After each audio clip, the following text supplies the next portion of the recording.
Ar čia yra platinimas? Kadangi čia yra elektroninė parduotuvė, o kaip parduotuvė be produktų? Taip, čia yra produktai, kuriuos galite jūs rekomenduoti, nupirkti pigiau, parduoti brangiau, skirtumai kišenė ir tokiu būdu jūs susidirbsit aktyvės pajamas. Bet visa esmė čia yra kurti komandą. Jūs turite ieškoti žmonių ir tai tokiu būdu susikursit stiprią struktūrą ir turite galimybę susikurti pasyvės, nuolatinės augančias pajamas. Dabar jums tiesiog reikia pasirinkti, kokiu pajamų norit ir tada atitinkamai darot veiksmus. Bet ką noriu pasakyti, tiek dirbant su produktais, tiek dirbant su komandos kūrimu, iš tikrųjų nėra taip baisu, kaip kitiems gali atrodyti.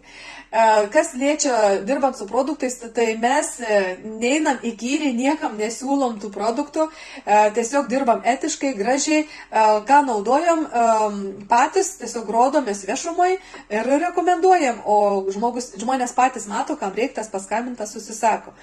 Tai va, nėra taip sudėtinga, kaip gali pasirodyti.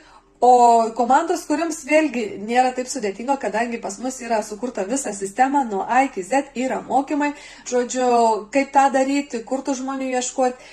Tai iš tikrųjų nei šitas nėra taip sudėtinga, kaip atrodo, bet aišku, padirbti reikės, kaip sakant. Tai va.